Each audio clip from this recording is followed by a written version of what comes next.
वंचित कर दिया गया कि हम एक जिंदगी गुलाम की जिए, हमें स्वतंत्रता कहीं भी प्राप्त ना हो। और हमें वंचित करके किसमें लगा दिया गया? आडंबरों में, पूजा पाठ में, पाखंडों में, पति पूजा में, और हम लोगों का दान तक कर दिया गया।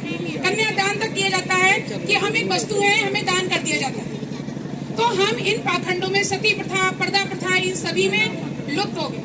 पता ही नहीं चला कि हमारे अधिकार और हम एक इंसान भी हैं। तो हम क्या आज भी इनको नहीं ढो रहे हैं? कैसे?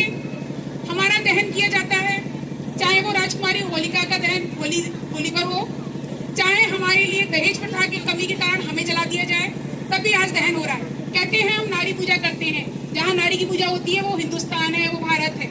कहाँ हो रही है? छोटी सी बच्ची की बलि दे दी जाती है ताकि पूरे लड़के की प्राप्ति हो, पुत्र प्राप्ति हो। नन्ही कन्याओं की बलि दे दी जाती है, पेट में ही उन्हें मार दिया जाता है। तीसरी हत्याएं कर दी जाती है कि वो कलंकिनी थी, उन पर आरोप लगाते हैं। क्या ऐसा पुरुषों के साथ भी हो रहा है? नहीं, लेकिन हमारे साथ है। हमारी आज भी पूजा का नाम लिया जाता है, लेकिन हमारे साथ अत्याचार, शोषण लगातार जारी है। और सबसे ज्यादा जो बलात्कार होते हैं वो आस्था के नाम पे, पूजा पाठ के नाम पे, आडंबरों के नाम पे ही होते हैं, जिनमें हम लोग आज भी फंसे हुए हैं। तो हमें इनसे निकलना होगा। हम क्यों इन्हें मानते हैं? क्योंकि वेदों में लिखा है, पुराणों में लिखा है। वेदों में तो ये भी लिखा गया है कि औरत इतनी तुच्छ बुद्धि की होती है, इतनी कम बुद्धि की होती है कि उसे पढ़ाना ही नहीं चाहिए। क्या ये सच है? नहीं। आज हम सब शिक्षित हैं। दूसरी, औरतों से या नारियों से दोस्ती नहीं करनी चाहिए, मैत्री भाव नहीं रखना चाहिए। क्यों? क्योंकि उनके दिल लकड़बग्गों के होते हैं। क्या ऐसा होता है? नहीं। तो बताइए, वेदों में, पुराणों में ही लिखा हुआ है। इसके अलावा लिखा गया है कि जब तक ढोल, नारी, गवार और पशु को मारो नहीं, तब तक वो सही राह पर नहीं चलते। इनको मारते रहो, वो सही रहेंगे। क्या ना मानते रहेंगे? क्या ये भी सही है? नहीं। तो फिर कन्या कहाँ से कष्टदायी हो गई? कन्या कहाँ से दुखदायी हो गई? ये सब वेदों में लिखा हुआ है। और हम उन्हें पूछते हैं, हम उन आडंबरों को धोते आ रहे हैं। हमें इन्हें छोड़ना होगा, क्योंकि जो जिंदा है उसे सोचना है, उसको अपने विचार, अच्छे विचारों को अपनाना है। नारी ही इस सृष्टि का केंद्र बिंदु है, नारी ही जीवन का केंद्र बिंदु है। हमें ये समझना होगा हम कितने शक्तिशाली हैं। हमें शक्ति देने की जरूरत नहीं है, हमें सशक्तिकरण हमारा करने की जरूरत नहीं है। हम अपनी शक्ति जो भूल गए हैं उसे बस याद आने की जरूरत है। हमें याद आ गई, उसी दिन हम शक्तिशाली हो जाएंगे। अब हमें आज भी याद नहीं आ रही। क्यों? क्योंकि हम ब्राह्मणी व्यवस्था में फंसे हुए हैं। कैसे? हमसे क्या क्या नहीं पूछवाया गया। गोबर, हम गोबर पूछते हैं। गाय की पेशाब, उसको पूछते हैं, पीते हैं।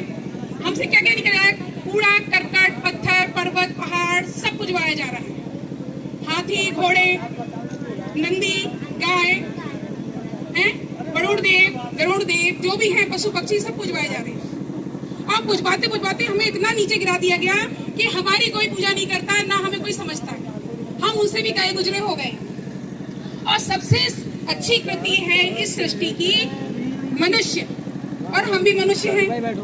तो हमें क्यों ना वही अधिकार मिले जो एक मनुष्य को, एक मानव को, एक आदमी को मिलते हैं, वो नारी को भी मिलना चाहिए।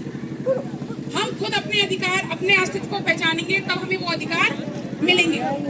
तो हमें ऐसा करना होगा, क्योंकि कबीर इसीलिए कह के गए, और वो आज भी 2 पंक्तियां लागू होती हैं।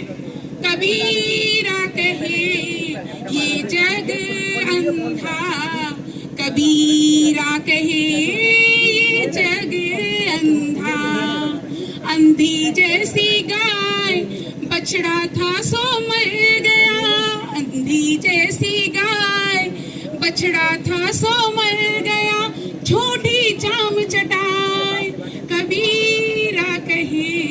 तो सोचिए, आज भी हम वो झूठी चाम चाट रहे हैं और हम अपने विवेक को, अपने विचारों को नहीं बदल रहे हैं, उनको ढो रहे हैं। और आज भी हम वही मलमूत्र, पहाड़ पर्वत, इंसानों के अंगों तक को पूज रहे हैं। इसमें शिवलिंग मेन है, इसको हमें छोड़ना होगा।